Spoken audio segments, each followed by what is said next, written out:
महाराष्ट्र में अब हार के साइड इफेक्ट्स दिखने लगे। हार के बाद पड़ी दरार अब रार में बदलने लगी। समाजवादी पार्टी के महाराष्ट्र के अध्यक्ष अबू आजमी ने कहा है कि अब हम इंडिया गठबंधन के पार्टनर नहीं हैं, क्योंकि उद्धव ठाकरे की शिवसेना अपने पुराने रुख पर आ गई और अब हम उनका समर्थन नहीं कर सकते। हमारे साथ समाजवादी पार्टी के नेता अबू आजमी साहब है। आजमी साहब, आपने जिक्र किया था कि महाविकास आघाड़ी में रहने का कोई अब चारा नहीं रहा है, तो उस दिन से बहुत सारी गड़बड़ी हो रही है एमवीए में। देखिए, ऐसा है ना कि एमवीए जो था वो एक सेकुलर गठबंधन बना था, जिसमें कोई सांप्रदायिकता नहीं थी, कोई हिंदुत्ववादी या कोई मुस्लिमवादी बात नहीं थी। देश के संविधान पर चलने वाले लोग जो देश के कानून को मानते हैं वो सब लोग इसमें आए थे।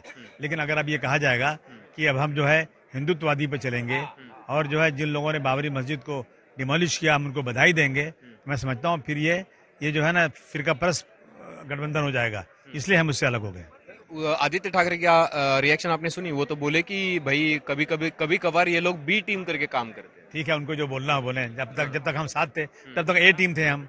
अब हमने उनकी दुख की नजर पे हाथ रख दिया तो हम बी टीम हो गए। ये सब बातें जो है ना, सच्चाई पे आओ, सच्चाई पे आओ। उन्होंने कहा था 30 साल तक हम गलत लोगों के साथ थे, अब हम सेकुलर ज़हन रखते हैं। जब इनको लगा कि हमारा वोट बैंक खिसक रहा है, हमको हिंदुत्व पे आना है, तो हिंदुत्व पे आने के बाद समाजवादी पार्टी उनके साथ नहीं रह सकती। ये हमारा ऐलान है। ये नेशनल अलायंस पर भी इसका असर पड़ सकता है? नहीं, मुझे नहीं मालूम। मुझे इसके बारे में पता नहीं है।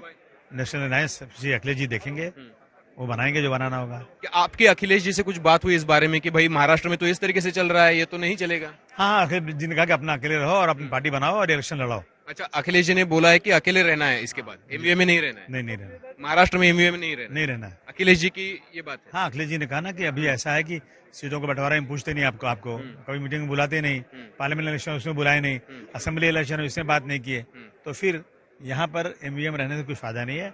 अपनी पार्टी अलग बनाओ और इलेक्शन लड़ो। तो महापालिका चुनाव बीएमसी का बहुत अहम है आगे वाले दिनों में, तो आपकी भूमिका क्या रहेगी? लड़ेंगे, अकेले लड़ेंगे। क्या बाकी जो आपके पार्टनर्स है जिनकी विचारधारा आपसे मिलती जुलती है उनको साथ? कोई पार्टनर नहीं, मैं अकेला हूँ, अकेले लड़ूंगा। कांग्रेस और एनसीपी की विचारधारा बदल गई है? कोई नहीं। शरद पवार